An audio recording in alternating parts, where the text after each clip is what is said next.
মাননীয় স্পিকার, ২৪ মানে কেবল ২৪ না, এর পিছনে রয়েছে বিশাল প্রেক্ষাপট। আমি স্মরণ করছি ৪৭-এর আজাদির লড়াই, ৭১-এর মহান মুক্তিযুদ্ধ এবং ২৪-এর ছাত্র জনতার গণ অভ্যুত্থান এবং সকল জাতীয় শহীদকে। এ সকল ঐতিহাসিক জাতীয় সংগ্রামের ধারাবাহিকতায় আজকের বাংলাদেশ গৌরব নিয়ে দাঁড়িয়ে আছে।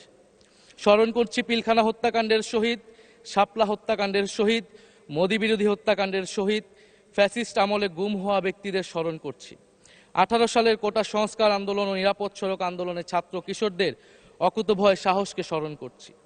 স্মরণ করছি আমাদের ভাই শরীফ ওসমান হাদি, যিনি তার সাহসিকতার মাধ্যমে বাংলাদেশকে একটি ইনসাফ ভিত্তিক বাংলাদেশ হিসেবে গড়ে তুলতে চেয়েছিলেন। তিনি আর আমাদের সাথে নাই।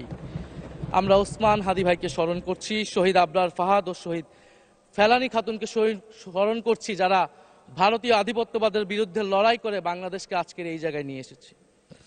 ২৪-এর ছাত্র জনতার গণ অভ্যুত্থানে মাঠের নেতৃত্বের একেবারে সামনে থাকার কারণে আজকের দিনটি আমার জন্য একই সাথে আবেগের, কষ্টের ও আনন্দের।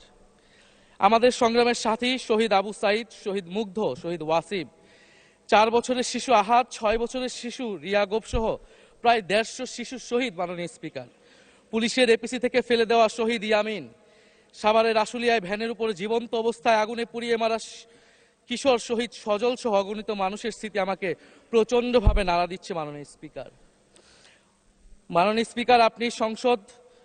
আপনি মাননীয় সংসদ নেতা, বিরোধী দলীয় নেতা সহ সংসদের সকল সদস্য এবং আপনার মাধ্যমে দেশবাসীর উদ্দেশ্যে আরো স্মরণ করিয়ে দিতে চাই মাকে উদ্দেশ্য করে লেখা চিঠি ১০ম শ্রেণীর ছাত্র শহীদ আনাসের, যিনি বলেছিলেন, একটি প্রতিবন্ধী কিশোর, ৭ বছরের বাচ্চা, ল্যাংড়া মানুষ যদি সংগ্রামে নামতে পারে তাহলে আমি কেন বসে থাকবো ঘরে? একদিন তো মরতেই হবে, তাই মৃত্যুর ভয় করে স্বার্থপরের মতো ঘরে বসে না থেকে সংগ্রামে নেমে গুলি খেয়ে বীরের মতো মৃত্যু অধিক শ্রেষ্ঠ। যে অন্যের জন্য নিজের জীবন বিলিয়ে দেয় সেই প্রকৃত মানুষ। আমি যদি বেঁচে না ফিরি তবে কষ্ট পেও না, গর্বিত হয়েও জীবনের প্রতিটি ভুলের জন্য ক্ষমা চাই। আনাস তার মাকে এই চিঠি লিখে রাস্তায় নেমে গিয়েছিলেন, শহীদ হয়েছিলেন। মাননীয় স্পিকার, যাদের আত্মত্যাগের কারণে আজকে আমরা এখানে বসে কথা বলতে পারছি।